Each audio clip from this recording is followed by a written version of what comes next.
So guys, many Nigerians do not still believe in Tinubu's presidency. They are waiting for the Supreme Court to give its final judgment. Take a look at this. The president is producing ministers assigning portfolio, governors are swearing in, commissioners assigning portfolio. People like us do not comment about them until the Supreme Court weighs its view. That is when the election is complete. The completeness of this election that started February 25th will be ascertained sometime in November or thereabout when the Supreme Court has ruled. So for me to comment about policies of government, either at any level, local government, state and federal, is premature. So I'm going to hold the gunpowder dry until such a time that the Tribunal, first, the Supreme Court, has finally laid this matter to rest. I will then speak without restraint. All eyes on the judiciary, even when the government is trying to stop the people from expressing themselves. So even if you tear down billboards to say all eyes on judiciary, there's something wrong with that statement. Have it as a billboard, have it in flex, have it everywhere. All eyes on the judiciary. That is what it should be. Our eyes are not blind like the judiciary. They say they are blind because they are arbiters of justice, they are impartial. How INEC sold the people's mandate. Is this current administration even ready to prosecute the INEC chairman? Election, there will be direct, visible, viable, timely, seen, immediate transmission of this result to INEC IREV. Real time. If this statement is made as verbal declaration and in writing, you must be held accountable to that. So guys, let me allow you watch this video in full and drop your thoughts in the comment section below. Election without democracy. First, the electoral process or the practice of that election was devoid of democratic principles and values. And brilliantly pointed out by the director of the school, Professor Sam Amadi, in his presentation. If you plan to fail, not the political class, not the observers, not the voters, but INEC itself plan to fail by not honoring democratic precepts and values and norms, then such an election will have no democratic value or content. The second most fundamental one is that we're actually building a democratic infrastructure that is really devoid of democratic values. They verify that of an election shorn of democratic intent, democratic practices, democratic precepts, will mean that you're producing a democratic or political system that is answerable to that kind of election. So the election, one, is devoid of democracy, and democracy it produces is devoid of genuine democratic values. That's why it is two-pronged. So the implication is that for us to really restore Nigerian political journey or trajectory, there is proper democratic balance, and they should not plan to fail. And they should observe and honor the principles embedded in the Electoral Act. Respect and honor the principles embedded in the text of this practice direction. This is what we want to do. This is how we're going to do it. The day of the election, there will be direct, visible, viable, timely, seen, immediate transmission of this result to INEC IREV. Real time. If this statement is made as verbal declaration and in writing, you must be held accountable to that. And if you fail to deliver on that, people will lose confidence in that process. And public trust can only be garnered when they see public office holders honor their words and honor the text of their writing.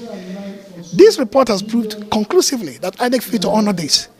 It's not the politicians, not the media, it's not the voters.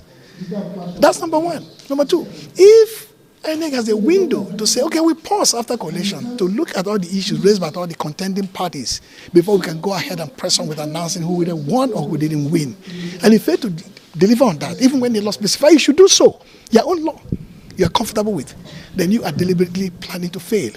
That failure is producing election without democracy in two directions, like I said initially. The election itself is not democratic. The system itself is not democratic.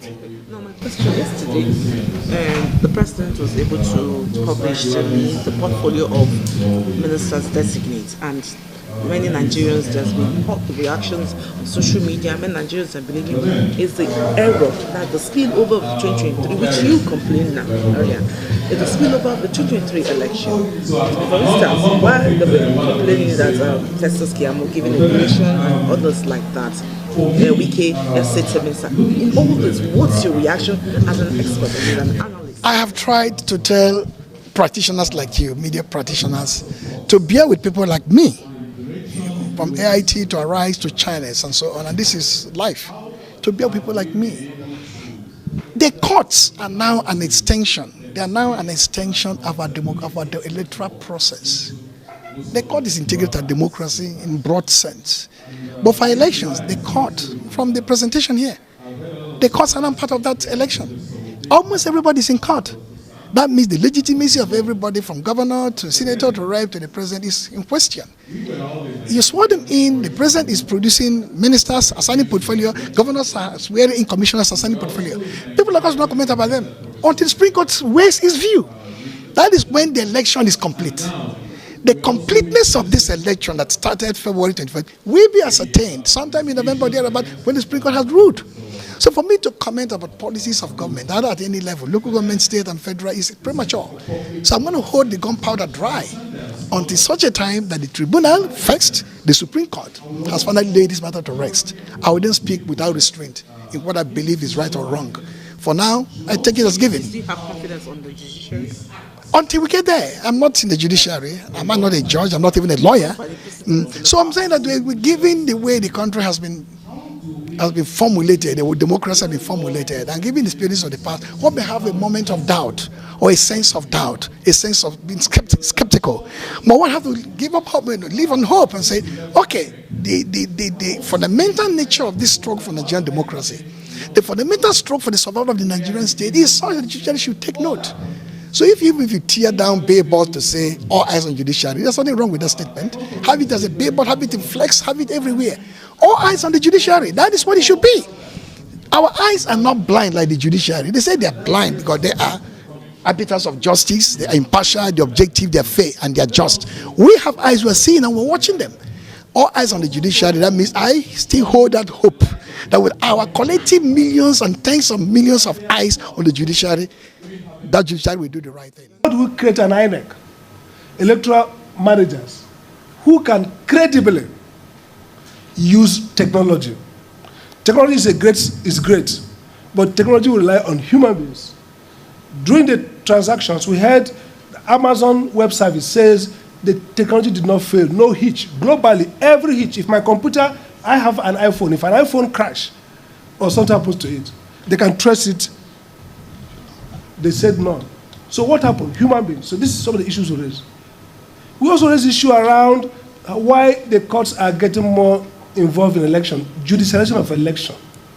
What are the administrative law failures that trigger all this? For example, the Electoral Act says when you are collecting results, you still have a time to go back and review them if there are allegations through administrative adjudication before you declare them.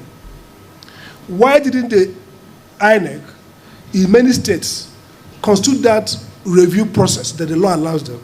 We should have freed the judiciary from getting involved in messy sciences and arithmetic. So, the report explores all this and shows no debate around facts. Facts admitted by all the reporters. But what we do as scholars is to interrogate what does this mean? What does it tell us about our electoral process? What does it tell us about democracy? Is it enough to have elections? We look around. This is important because Niger, Mali, Burkina Faso, and I think Sierra Leone almost fell into it a few days ago. Guinea had it. We're having a new virus of military rule. Anyhow you cut it, it's a vote of no confidence on democracy.